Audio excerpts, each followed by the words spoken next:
Сегодня мы поговорим по теме, которая становится все более горячей. По-английски, если это перевести, это как бы бреши, это как с Sony бывало, да?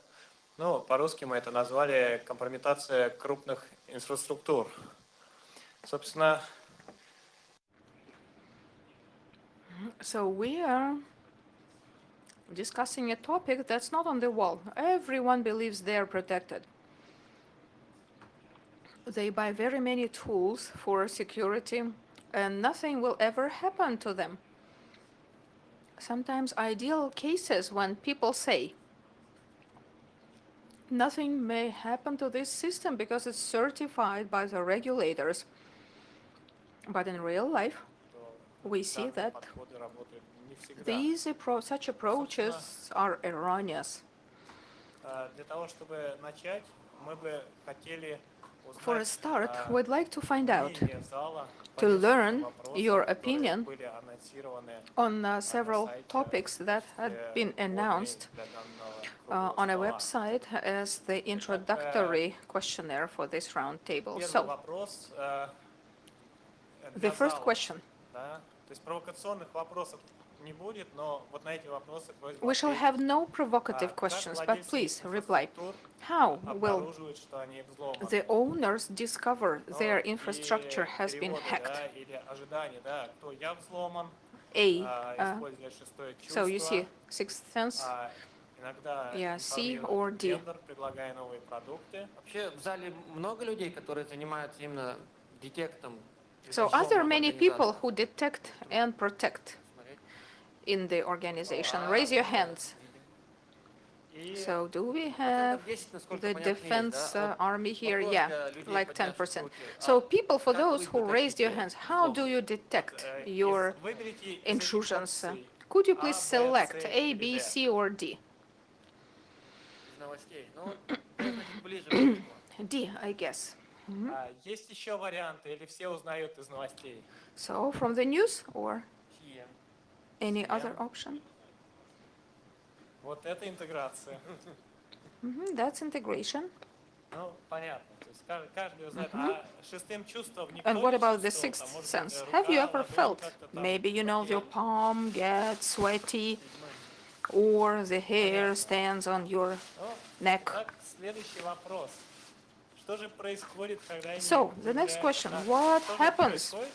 Вот вы when you поняли, know что there's вас an взломали. attack? Вот как So, вы думаете, you understand какие you've been чувства hacked. были у What's людей, your которые feeling? защищали инфраструктуру типа Sony, когда они узнали, что What инфраструктура взломана? do you think Sony people felt when they learned that their infrastructure has been Собственно, кто говорит А? Who says A? Кто говорит Б? None. Who says B? Пиво все пьют, да? Ну, запоют. B is a drinking bout. So when a person keeps drinking for days and cannot stop, that's B. So first you take off the stress and then you make a proper decision. So call a friend. Понятно, то есть у нас есть выбор в виде галочек, а не кружочек. Мама профессор математики. So my mom is math professor. Окей. Кого вы информируете об инциденте? So Кто-нибудь who звонил или писал do you go to Брайану with the Крепсу в instance? Твиттер? Have you ever wrote to Brian Krebs on У кого-то Twitter? возникает ощущение, что зачем информировать, это будет... So have you got a feeling? So why inform? Because it will drop your KPI and bonuses will never be paid out to you. Третий вопрос, он And the third question, да, это некоторая статистика, сколько that's же statistic. атакующие How присутствуют many в инфраструктурах после days взлома, the после взлома attacker обнаружения. can Ну, четвертый be in the вопрос, он system достаточно- until то есть he четвертый is вариант ответа, fixed. он достаточно So сложный, the но, fourth is, собственно, well, кто you голосует за know А? here То есть там есть happened, гипотетическая you know возможность. this thing happened. That's number Никто D. не хочет общаться с Брайаном, So Брайан no и так one всё wants знает. to talk to Brian. Brian Например, knows it. выгрузить сэмпл на A, ваш like На самом upload деле, sample да. to virus То есть ответ, site. Позвонить или пообщаться с Брайаном и выгрузить на So call VirusTotal часто VirusTotal оказывается эквивалентом. корпоративную is почту. equivalent. Corporate mail. Да. Ну, хорошо. То есть я думаю, вариант С So I подходит believe C для многих, но они в этом не is best for сознаются. many, but they will never confess. Ну давайте перейдем к серьезной части доклада. So let's go to more serious parts. Further and I, we go back a long way. We have been speaking together at the last 4 PhD forums, and we can look at the incidents as people who help when something happens. Further is now studying Девятый год уже студент. at his university. Yeah, it's my 9th year in the university, and I monitor the academic networks. Интересный момент, то, что What's interesting is that Тайвань является Taiwan is one of the объектом для best sites через море. for a country, Есть интересная активность, сэмплы. and through the sea and the interesting activity and samples that we get first, Иногда. and then they go to Russia. Теперь же с 9 мая не появляется официально. So no, not since 9th of May, Да. not officially. Как договорились. Now we have come to terms. Ну, у меня And then I have more academic research даже, interests. допустим, For instance, in наших академических in our связях, academic networks, we различные have департаменты мы departments, не we нотифицируем, do not notify тех, the кого мы детектим, those that we detect as victims. We rather составляем статистику. make Они statistics. пытаются понять, как все-таки оно доплыло. So через they другую try to сторону моря, understand да. how it Ну, собственно, это два человека, got to you которых вы across the sea. могли So these are the ожидать two увидеть, так people как that you could анонсировал expect to был see только я, но на because самом деле есть приятный I was сюрприз. announced, but Мы we have собрали a известных surprise here. экспертов, We gathered here которые живут по обе prominent стороны experts океана. on both sides of the ocean. Представить, Allow me to Кевина introduce Уильямса Kevin из Williams Кимру. from Team Kimru. Кевин. Kevin, Hi there. So Kevin Williams with a small internet security company called CC UK in меня London. зовут Кевин Уильямс из For небольшой 25 компании years, I CCUK was в a law Лондоне, enforcement 25 officer. лет I was уже. a cop with the Metropolitan Я Police Service. был офицером During that служб time, I helped обеспечения, build Met Police служб capability to respond to обеспечения cybercrime порядка и threats. Then moved into занимался the last 3 years within law enforcement. I различными worked with the National Crime Agency, обеспечением исполнения provided the закона national National and Crime international response to Agency, cybercrime который threats. дает международный Recently, I реагирует на joined нарушение a контрактов. small company. Недавно The начал sister работать в company is Team небольшой Cymru. компании Team Cymru. Cymru is the Welsh word for Wales. And Она the organisation работает is, в Уэльсе. has been set Организация up to give была back. основана для того, We чтобы have commercial offerings, the делать way in which we коммерческие pay our предложения. wages, we build our infrastructure То есть мы строим is нашу through selling инфраструктуру commercial products. через But продажу about 80% коммерческих of the time продуктов, но is about 80% giving нашего back. So времени we're really это, good опять at же, understanding network traffic. What that понимание gives us is the сетевого ability to трафика, see denial of service attacks, опять же, botnets being built, атаки crimeware being сервиса. shared, and APT attacks. And the way we give back is we И work with почему мы regional and national то, что CERTs by называется, providing them with the даем вот эти information which we отзывы gather, give back, which allows people to make мы decisions делимся. about how Это they want to позволяет run their own людям country. принимать решения, как они К нам управляют своей присоединился собственной страной. Алексей Кузьмин из Alex. Société Générale из Франции. Alexei Kuzmin from Société Générale from France. Спасибо, Володя, за приглашение. Yeah, thank you for your Я invitation. представляю в данный момент So, команду CERT, Talking, I'm here on behalf of CERT team, Société Générale, which is in charge of the incidents and response incidents to do with information security and sometimes technical infrastructure as well. And this activity is not restricted by France only, so we have large sites in Russia. And we have very many incidents to brainstorm for the group with over 170,000 people of permanent members, permanently working on 4 continents. And so there is an opportunity to see directly, to consider and handle different types of incidents. And in this respect, I would like to share with you some experience, some funny things as long as it is possible, or possible to call it funny. So why those two pictures? So let me give you an impression how we see the people who work with incidents. Something in between, well, something important happened. Yesterday, I got DDoS exploit kit 0 day hyper attack. So please have a look, because I clicked 3 times, but not 4, should be all right. But please, I'm sending you just in case. So after 80 forwards inside the company, finally it will land on your team, and you are stuck with that, with investigating and learn new things. And in a stress-free mode, you have to respond just like Mr. Winston Wolfe, my favorite character who solves problems. That's what we are. We are trying to solve problems as that we can. Следующий участник Джон Бомбеник. And John, Докладчиком здесь по who was presenting here on the use of compromising indicators. How do you discover demands? Please speak closer to the mic. Yes, my name is John Bambenek. I own my own firm, Bambenek Consulting, where I do forensic work and produce threat intelligence. Similar to Kevin, I try to give back as much as I can to the community so that organizations can protect themselves. I don't make any money from that, but it's just my way of giving back so that threats are less prominent. And one of the other things that I do is that I generally set up working groups to deal with specific cybercrime threats to hopefully end in prosecution, but at least ending Могут быть расследованы, наказаны, ну, в общем, конкретные вещи. Да, ну и в рамках структуризации, собственно, нашей презентации мы решили... And we decided to appoint, so-called, and develop an incident response life cycle that covers all the stages that you see in this structure. And we shall be moving from preparation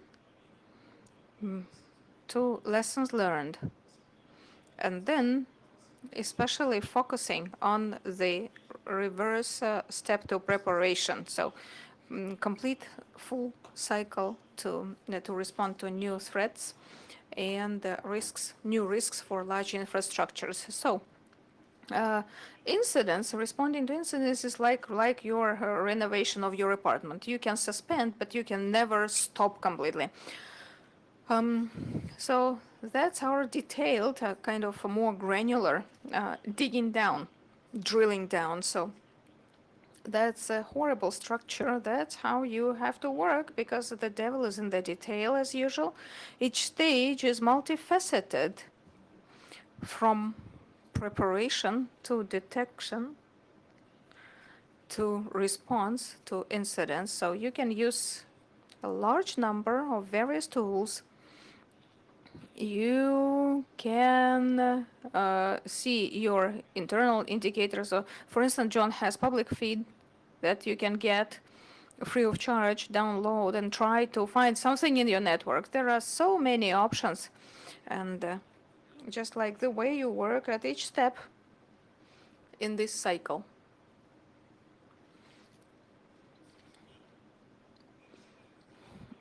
So we decided to arrange this round table without any special homework to do, but to consider several cases that you can come across in real life, and tell you some cases, real stories, how it happened. And the first chapter, when something, so when somebody hurts you and then ask money for repair, cryptology, like DDoS attacks, and then people ask money from you to stop them. And I believe Kevin, but please Kevin can talk to us about it, but please approach the mic closer to the mic. I can't hear you. Recently is DDoS attacks with ransom demands. So the way that this is happening at the moment is your company will be hit with a denial of service attack, and you'll be taken offline for 1 hour. You then get the criminals making contact with you, and they make a ransom demand, usually in bitcoins, and they'll leave it a while, and if you don't make the payment, they hit you again. And this process keeps going until such time as you pay up. And it's really, really difficult because the attacks are always proxied through victim boxes, they're part botnets, so often the response is just simply paying the money. Один из интересных контингентов, So one of the very interesting type of a victim for DDoS attack. So I don't know if it's popular in Russia, but Taiwan and China, it is quite popular. So there is a special group of companies who specialize in gambling. Gambling in China and in Taiwan are illegal. So there are some zones, restricted zones, where you can do that, but it's still, by law, it's banned, it's illegal.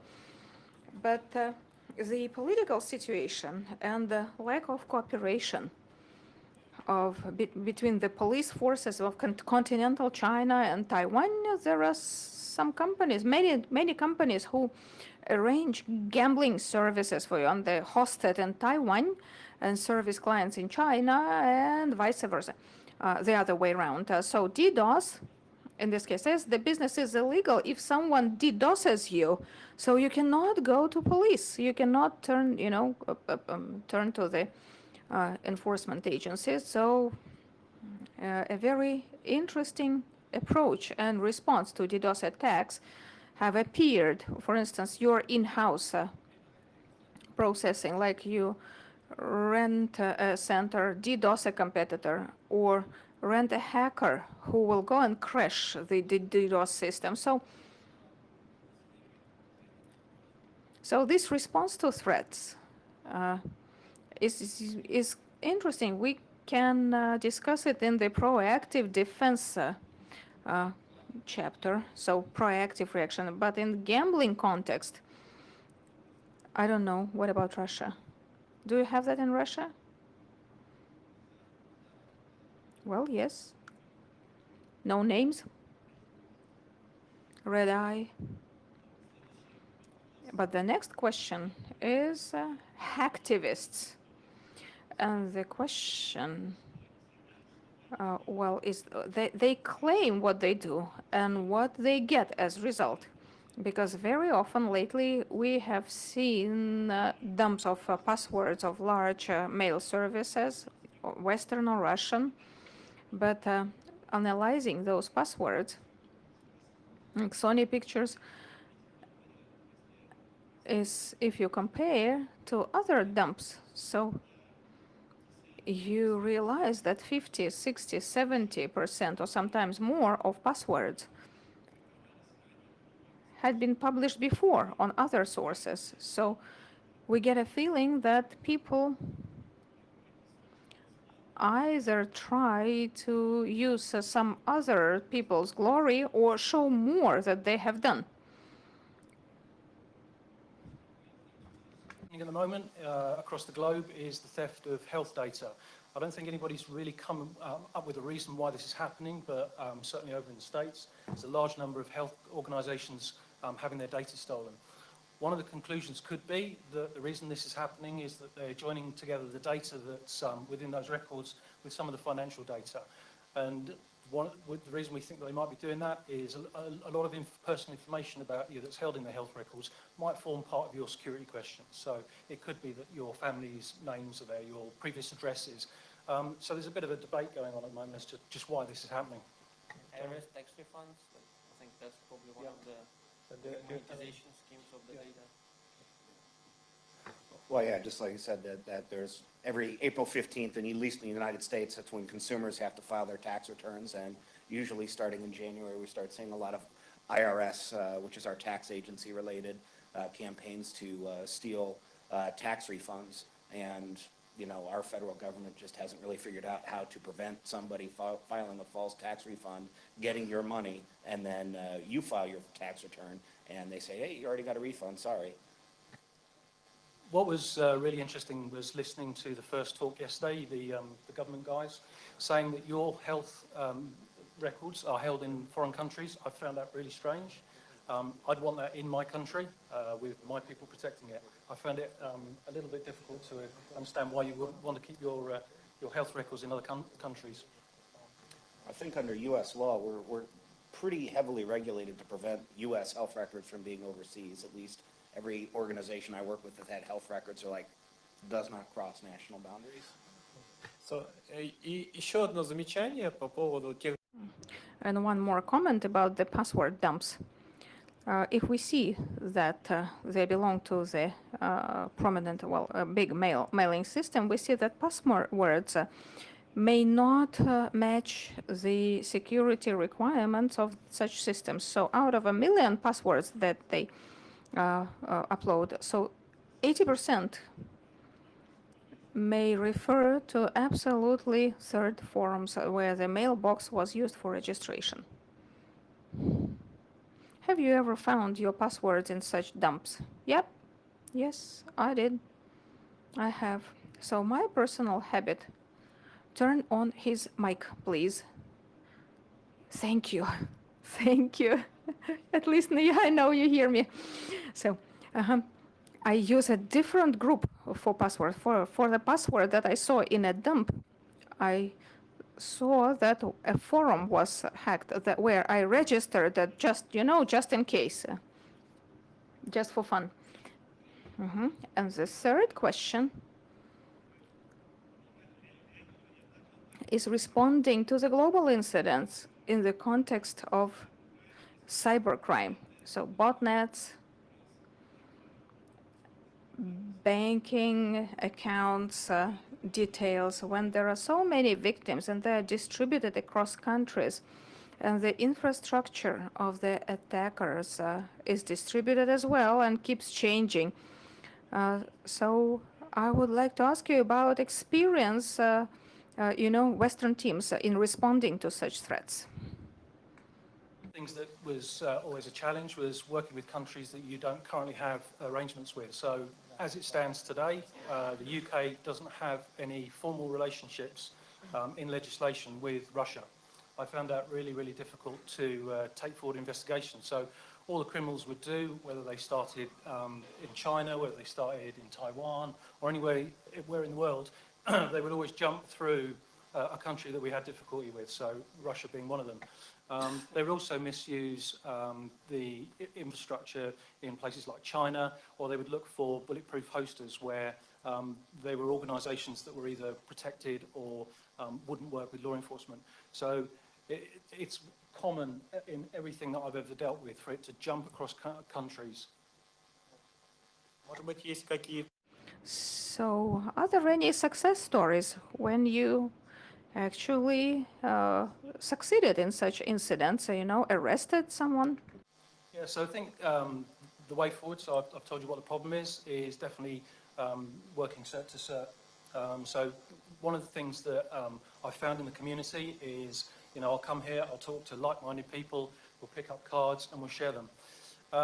We did a piece of work with a banking Trojan a couple of years back now called Game Over Zeus.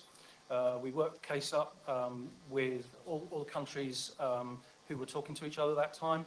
One of the things that we discovered. Я объясню, собственно. Allow me to comment. I guess you saw the $3 million announcement at the FBI website, the information leading to an arrest of a Russian hacker. So that's the case in point. What they did was they used a variety of methods to deliver the malware. So some of it was email, some of it was drive-by. They created an infrastructure that controlled the botnets that were then created, which sat in many different countries. They used a peer-to-peer methodology for the command and control. So it meant if we took normal law enforcement response, whereby if you can't get to the bad guy, you just take down the infrastructure, this wasn't going to work because a lot of the peers would just simply recreate themselves or morph again. Part of that infrastructure was here in Russia. We had no formal relationship to be able to start those conversations. So we did what we did, which was we reached out to the community. we reached out to people that we knew worked in CERTs, who could then go and speak to the private companies that were providing the hosting.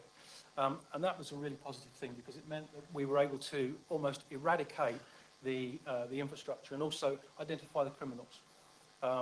What was interesting, though, is the approach that the FBI has taken, and now the $3 million ransom demand. So if anybody wants to make $3 million, hey, look at the FBI's website and see if you can find this guy.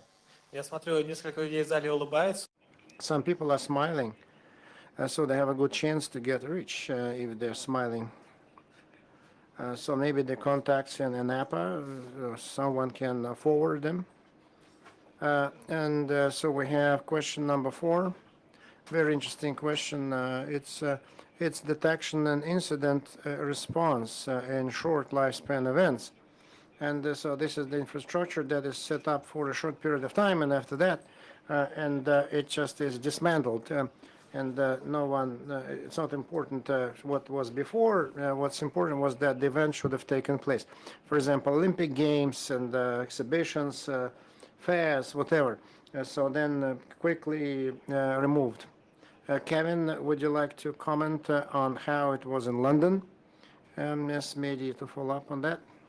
So the way in which we dealt with the response to the Olympics was there were two sides of the business. There was the commercial companies who set up the infrastructure, and they ran their own CERT, or their own equivalent, the Technical Operations Centre. And we ran a second centre which had all the government agencies. So we were the cops, so if anybody needed arresting, we were in the room. GCHQ, MI5, Ministry of Defence, and we all sat in the same room. And we spent months beforehand training on exercises so that we understood that when we dealt with an incident, how would people normally react, but then coming to a decision about how we would react. One of the interesting things that we learned was that the approach that's taken on the majority of the Olympics is, first of all, they set up legislation. The legislation stops websites being set up to fake websites for selling tickets and selling shirts and memorabilia. That was a great thing. And also, that's happened in every other country where the Olympics have been set up. So if you find a website that's hosting stolen or fake Olympic tickets, you can just reach out to that country, and they will probably have the legislation in place. The other thing about having the two teams working together, there was constant communication that I'd never seen before between industry and the government side. When it actually came towards the start-up of the Olympics, this happens in most major events, is they disconnect everything from the internet. There is no connectivity to the important machines. So the timing machines, whether it's the coaches that are going to pick up the athletes, move them about, the hotel rooms, it all works on a completely separate system. And what that also means is it reduces the amount of incidents that are running during the day that you would pick up, that you would normally have on any system. But that level of cooperation delivered a successful games. We did have an incident at the beginning which was reported in a couple of newspapers, and there was a threat to the electricity system. It was a hacktivist who was looking to try and switch the electricity off just at the point when people around the globe were watching the opening event. One of the things that we learned from that was you need to not only understand how all the infrastructure works, but how all the supply chains leading to that as well. And on this occasion, the attack was suspected, it didn't actually take place. The guy we thought who was going to carry out the attack was arrested. He was going for a electrical generator that sat outside of the ring of steel around our protection. So it's a lesson to be learned. But even when you lock down everything that you can reach, these guys, they'll just look at what else can they do. Can they switch the water off? Can they switch the electricity off to also cause you harm? Ну, то есть, по сути, против лома нет приема, когда все тонкости и хитрые механизмы защиты. So if all the mechanisms of protection are in place, so then the bad guys, they look for other ways, but so their ways is limited if everything is secured and guaranteed. So that's why on the one hand, so there is so the Olympics in Russia, the political situation was tense, and the people want to send their message But there is another side to this challenge. Many financial, legal, and not very legal schemes that can be monetized at such events. So then the system was, so when they stake, a system of stakes at Olympics, so and then a way to manipulate the results of the game, so that can certainly get a lot of material gains for this so illegal persons or companies, on the threats for infrastructural threats. So when we talk about ACTP components available through internet, and the ACTP components available through internet. And so then there are people who who work with corporate systems, industrial systems. On one hand, so they're not experts on security. On the other hand, so there is this feeling that so then you have your own IT guy inside the system, and so then there will be no threats if he's effective. But when we do do a great deal of research, analysis of the traffic, plus public resources like Etcher2 and some other resources, we check them for the presence of industrial systems in internet. And we've noticed that so those industrial systems, they have an opportunity to put in a SIM card, a GPRS, because many industrial systems are far away from their parent offices, wireless GPRS connection.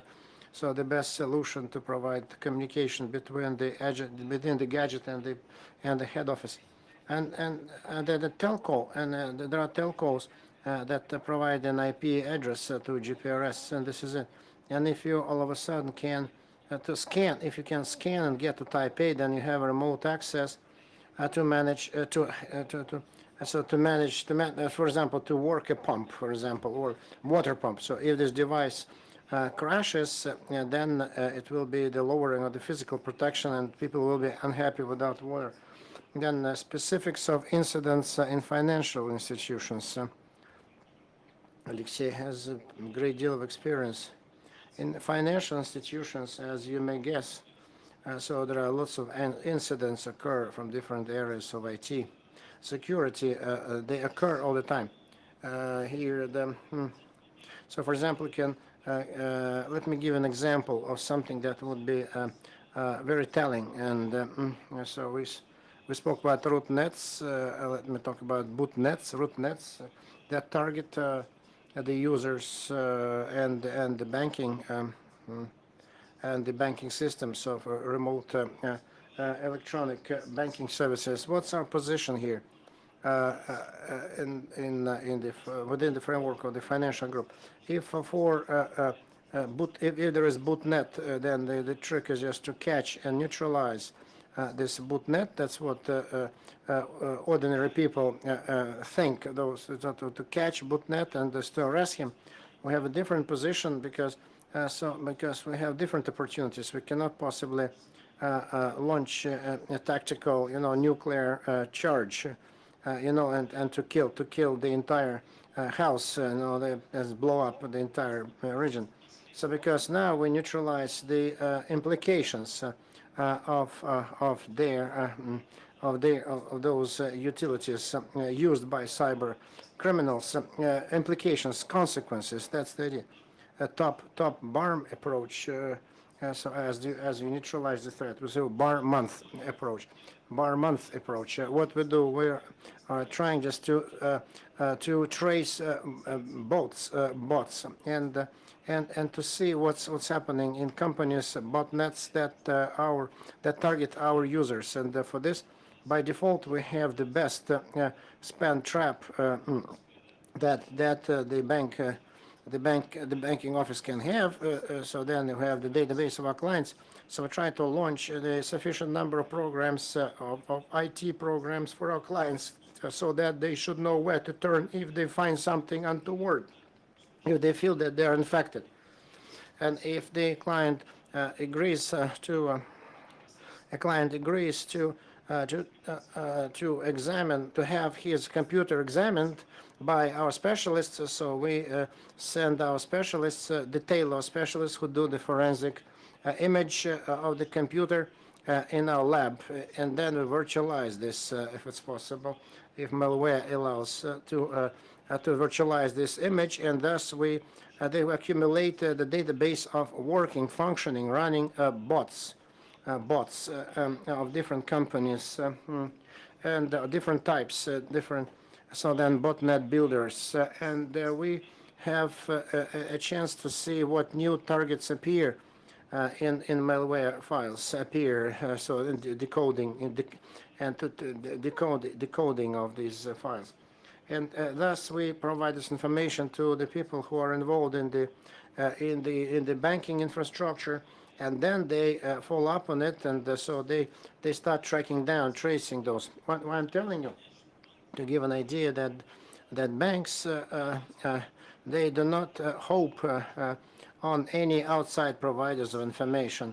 They do not rely on them, and they try to do what they can within their own competence and within their power to protect their clients, and they are very active on that account. And so you've seen in many countries, so there are some figures about the presence and 0 days. Sometimes it happens, but why should you suspend your 0 day if there are mistakes? But another very interesting subject is a proactive defense, very interesting subject matter. So when they crack, they try to hack you and you hack them. And so this they try to reboot us, but we get only stronger. So to what extent it is ethical and legal, and how to vindicate yourself, to take revenge. So one guy from Luxembourg, so he was trying to learn everything about host machines in Hong Kong, and he published what he found. So some data that he found on Hong Kong computers were owned by some companies in Taiwan. So the data was taken out via those computers and then the record became public domain, and then security guys came, and if anyone just writes an official complaint that you've been compromised, so then we'll have to take legal action against them, and so enforcement people came, and this is legal or illegal. So then there's the different scenarios play out. So legality, the issue of legality is very high on the agenda, and it's resolved, and it's addressed by different countries in different. I think the concept of kind of unauthorized attacks, even against criminal actors, just generally viewed as illegal. So there are people who do it anyway, because at a certain point, if you're a criminal, you're not going to call. But certain nations may respond poorly. So if I, as a U.S. citizen, were attacking Russian assets belonging to a criminal actor, the Russian Federation may have something to say about that, even though I'm going after a criminal actor. But there's also the concern of ethics, is that a lot of criminal networks rely on compromised infrastructure. So taking destructive action against a compromised infrastructure is that, yeah, you're hitting a criminal actor, but you're hitting an innocent third party too. And there's been kind of several high-profile events where even using legal means of taking down more compromised infrastructure, or infrastructure used by bad actors but has good use, has had some very bad consequences. Один как бы такой. So one some advice. What's legal as a method to work to deal with cyber criminals?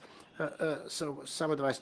Since we cannot DDoS those who DDoS us, And we cannot just symmetrically retaliate because of business ethics and because we cannot do, otherwise we'll be like them. So, but what else? Still, so there are many incidents we can just track down the guy who is involved in this accident and then contact him. And unofficially to talk him by email, and so we know who you are and know what you are up to, so you know what you are doing, and we suggest to stop because you're not doing something that is good. And it's strange because not in 100% cases, but sometimes it works. So people say, oh, yes, okay, well, I promise I will be a good boy. I won't do that again. And then. So to retaliate against the same target, and it's just stupid. And in majority of cases, so there is always legal remedy or just talking to the guy and staying within, to be ethical and legal, and staying on the legal side of the law. And we can see good examples. So one of the aspects of how you can respond to the incidents. So because some companies don't care. And so whether they've been hacked or they have not been hacked, they just don't care. But some care. And so that's why, so for example, so then the media community is a good lever to put pressure on those. And so to respond to this incidents. So this screenshot shows that's the way a website of one of friendly countries looked like, and so looked like some time ago. So then, as the government site taken from one of the archives, Xatrix.org. And the question is, when is it a good time to go public with the breach in your organization? So when we should just talk to the media about that. So should we talk to the media? At what point we should talk to the media about that?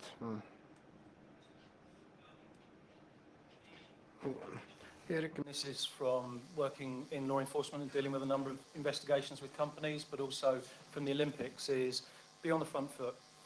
People are going to find out that you've been hacked. Now, whether that's because you've got a whistleblower inside your company who speaks to a newspaper, or whether it's because you work in the regulated market where you have to tell a government department, there's a whole bunch of ways that this is going to come out. So my recommendation is take a grip of it, but you need to do this in advance. You need to have a plan about how you're going to approach this so that you can take consideration of the board if you're working for a company, you can take advice from the government, you can take advice from your legal advisors ahead of anything happening.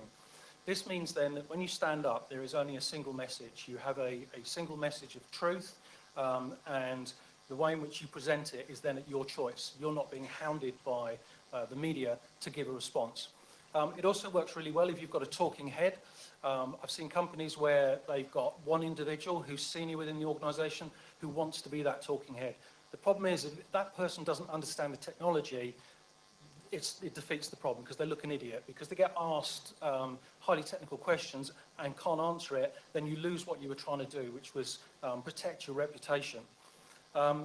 So I would always recommend that you think about what those messages look like before you're attacked. Because trust me, this always happens on a weekend, on a Friday, on a public holiday when you can't get hold of people. The other thing I would have also is some messages in your head that you want to say which are positive. Because at this time, everything is seen as negative. So have in your back pocket whether or not you're going to offer free antivirus to those people affected. Whether you're going to offer a package where if there are people who've had their data stolen, are you going to offer to pay for a credit reference company to look after them in the future? Also, it really works well if in advance of something like this, you've educated everyone about how you're going to deal with that, but also educate your staff about how to protect themselves anyway. So think about what cyber hygiene you'd want as a company and make sure everyone within the company knows about that. It also helps if you have some sort of frequently asked questions prepped in advance as well, because again, it's cleared through your press office, it's cleared through your legal, because one of the things you don't want to do when you're putting your messages out is to give information which may be used against you in any civil findings. So this is all about protecting your reputation, but also protecting your share price. So that didn't work for the Gloucester Council. So the Gloucester Council were a small government department, regionally based in the UK. One of their seniors had her Facebook and Twitter account taken over. The problem with that was she denied it happened. So the posting you see up there was the guy from Anonymous who took over her site. And even though he was posting to her site, she was still denying that she'd been hacked. He then moved on and she used the same password for her Twitter and Facebook accounts to her government accounts. He then moved into the mail server of the council as well. And by this point, they were still denying anything was happening, and they were getting followed around. The press was hitting her at her front door. They were following her around during the day. It made it completely intolerable, but they just looked stupid because you could see the press were running stories every day. So taking that proactive approach really has a great way forward. Ultimately, what happened was they didn't know how far into their systems this guy had got, so they ended up having to shut the whole council down. It meant they had to send everyone home. It meant that they stopped making payments, so there was a whole variety of benefits that were being paid, that should have been paid out. So the public lost as well, because when they shut the system down, they shut the whole thing down, and that was to do the incident response. So by taking a really negative